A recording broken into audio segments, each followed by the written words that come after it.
So the next thing that we're going to talk about is snaps. So I need to give you a bit of history here and also like a little bit of like open source politics, because this is kind of necessary. Like the way to package a Linux package is way too controversial for what that sounds like, right? Like there's like an open source war over how to correctly package something for Linux. So the problem with the APT and most package managers is like it's relatively unsafe in the sense of like if someone injects bad code into APT and you install it, they can wreak some serious havoc on you and do some pretty nefarious things. And so various different package managers and companies have been trying to figure out like how can we install untrusted code. And that's, as someone that has worked on this problem before, installing untrusted code is always kind of it's kind of a scary proposition. So the way that they kind of mitigate that right now is like every bit of code that you install from APT is always like combed over by open source developers to make sure that you are not installing anything bad. And like that's not a super scalable solution, and it's also very fallible, right? Like if I'm an open source developer and I go read 10,000 lines of code, there's a decent chance that someone can write code in such a clever way that I would miss the bad parts of it. We've seen this with NPM a couple of times, right? That where we've had really bad code make it out to NPM because people are pretty smart and they can circumvent obvious ways of exfiltrating data. So knowing that that's the problem, that we want to have some sort of scalable solution of installing untrusted code, there's been like 4 or 5 different major initiatives to try and figure that out. One of them is called Snaps, and that's the one officially supported by Canonical and for Ubuntu. So that's what I'm going to focus on. But the cool thing about Snaps, because of how they're packaged and run, they can run on any Linux distribution. Whereas something like APT is actually going to only install Ubuntu code, right? So you can't use APT on Red Hat, for example, because that code was compiled specifically for Ubuntu. And there's enough differences that that's not going to port across easily. You'd have to rebuild it from the source specifically for Red Hat.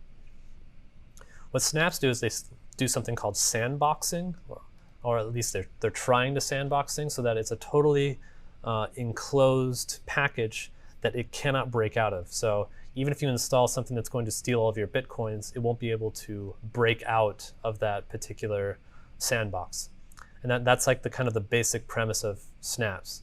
Because they're able to sandbox everything, they can actually include all of the code necessary to run it, which means that you can have a snap and you have the very same snap on Ubuntu and Red Hat, and it's both going to run the correct way. So that's another big benefit of Snaps, is it works outside of just Ubuntu, Mint, and Debian. Oh, and another thing that's kind of beneficial is every time that you go to update something from APT, it throws away everything and it downloads an entire new version of it. So if you have a package that's a gigabyte big, you have to throw away a gigabyte and reinstall a gigabyte, even if you updated just one line of code. The nice thing about Snaps is they can ship deltas, right? So they can actually just ship the one line of code that changed and don't have to re-download the entire package. So that's the basic premise. That's the idea of what Snaps are. It's officially supported by Canonical, and in general, I think it's a fairly sound architecture. I use Snaps, but there are some people that don't like them, and they don't like Ubuntu or Canonical's kind of aggressive approach to getting this out there.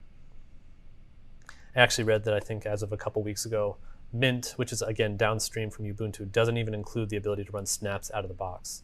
You can do it. You just install one package called snapsd, but you have to install it because they didn't like how aggressive they were being about it. So I think probably the question you're going to ask me is, why would I use a snap and why would I use APT? And honestly, for the most part, you're not going to really care a whole lot. Snaps are more secure. I think that's an honest answer to that question. They update automatically, so that this can be both a scary and a cool thing. You don't control when snaps update. Snaps just update themselves automatically, and there's no ability to kind of stop that train from getting in motion. They did that on purpose, kind of like browsers, where browsers are like, we don't care, we're going to update, and we're not going to let you tell us not to update because we want everyone to be on the latest package. they built snaps in a similar way that they want everyone to be up to date, and that upsets people that want to have control over their versions. So that's kind of a mixed bag depending on how you feel about it. Like if it's my production Node.js server, I don't want you to update it. That's my thing. Like, don't touch my thing. But like if it's my desktop computer and you're updating Chrome for me automatically, great, cool, do it automatically. I don't want to think about that. So snaps are safer as long as you don't install it. You can install snaps in an unsafe way, but as long as you install it in the safe way, which is the normal way, they are safer because they won't let code outside of its sandbox. Snaps are how Ubuntu install GUI apps, like graphical user interface. So if you do like snap install Visual Studio Code, right, you can install that via snap. You can do Spotify, Firefox, Chrome, all those kind of different tools. All of those are installed via snap. So when you install a deb is another form of packaging, which is what APT uses underneath the hood for the most part. You can install snaps via APT, which is a little confusing, but debs, which is the other file format for APT, those have to be 100% reviewed before they make onto the registry, which is probably why we're still on Node 8 for Ubuntu, because they don't want to make sure that people aren't publishing nefarious stuff. Snaps, due to how they're packaged, can be updated by the developer without going through review. So that means they're able to stay more up to date and have more control of it because there's more trust there, or rather they distrust them so they can basically do whatever they want, right? So that's my exhaustive list of why you should think about snaps versus debs. So things like Node and Lolcat are actually installed on both. So you can, in fact, we can go ahead and try that if you want to. If I come in here and say sudo apt help remove, sudo apt remove lolcat, that'll go remove it from the deb version. And then if I do, I think it's snap. So if I say sudo snap install lolcat, this will actually go out and get the snap version of lolcat. And you'll see it doesn't matter, it works precisely the same way, but they're packaged differently.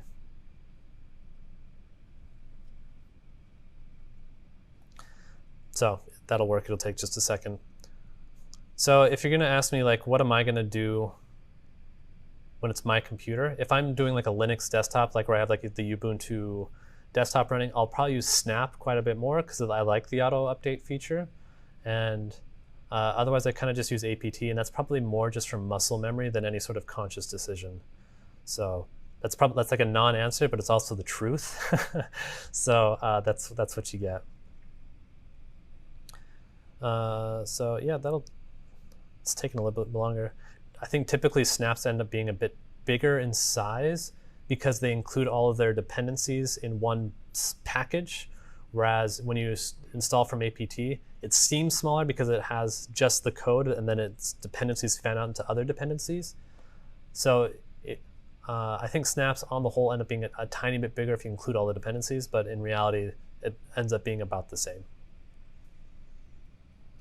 Yeah, like I imagine lolcat right now, it's probably installing Ruby for me inside of this snap, which is probably why it's pretty big.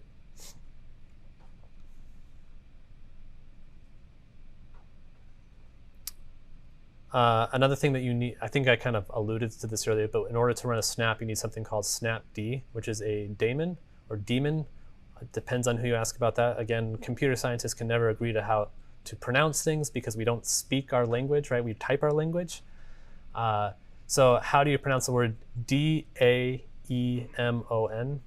I've always said daemon because there's an A in there. But it's technically like the old English spelling of the word demon, so people just say demon. Up to you. I'm sure you're incorrect no matter what you say, so it doesn't matter. So a daemon is something that runs in the background that you don't have to worry about, right? So the snapd or initd or containerd, anything that ends with D at the end is a daemon typically. And these are programs that are running in the background without you having to do anything about it. That's all that term means. So you have to install the snap daemon, which is the tool that actually executes daemons. So if you're on Mint or if you're on Red Hat or anything like that, you just have to install a snap daemon and then you can run it. Okay, so there we go. I installed lolcat. Now I can say ls-lsa, pipe that into lolcat. Oh, and I probably have to restart this because this particular terminal session won't have lolcat installed yet, so I have to open it so it reinitializes itself. And now I can say ls-lsa pipe lolcat, and there you go. Now that's running from a snap instead of running from a deb. So something that you might see as well is, let's do a sudo apt remove node.js. Okay, that'll go delete node.js from the deb.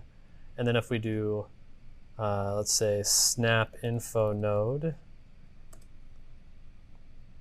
you can see here, because it's going through snap, the people that maintain the node snap, which is node source, which is a bunch of lovely people, you can trust them, they're able to publish much quicker because they don't have to go through any sort of process for it. And you can see here they're up on 14. So that's why Ubuntu is kind of pushing, or Canonical is pushing people towards snaps. So now I can just say sudo snap install. So when you're installing snaps, you have to opt into a channel. Most snaps have just like a default channel, which is what we saw with lolcat. I didn't have to opt into a channel, but in this one you have to say, give me versions of node 14, because they don't want to upgrade to like node 16 without you knowing, because that can like break your application. So I'm going to say I want to be on 14/stable, but I could say 12/stable, I could say 10/stable. In fact, you can see up here, there's latest/stable, there's beta edge, there's a bunch of different channels. And then you have to give it a classic. If I didn't give it this classic thing, it wouldn't actually work, it wouldn't install. This actually allows this to break out of the snap, so this actually is not fully sandbox, which means that you do need to trust it if you're going to give it this classic flag. But if I do that, this is actually going to go out and grab me the latest version of node 14. And I'm not going to sit here and make you watch this install, but suffice to say this is going to work. It's going to install the latest of node 14. But yeah, the thing I want to underscore here, if you're going to give it the -- classic, go check who's publishing it and make sure that's someone that you trust to publish something, because it's not quite as secure, but it is more secure than an apt install. So kind of balance your options with that. And that's it. That's it for Node.js, or it's not Node.js. I just taught you Node.js in 30 seconds. That's it for package management with Linux, or specifically with Ubuntu. Everything I just taught you is pretty specific to Ubuntu. If you're going to go do something with like Red Hat or with Mint or something else, they have their own versions of this, but it's relatively similar ideas, just expressed by different companies.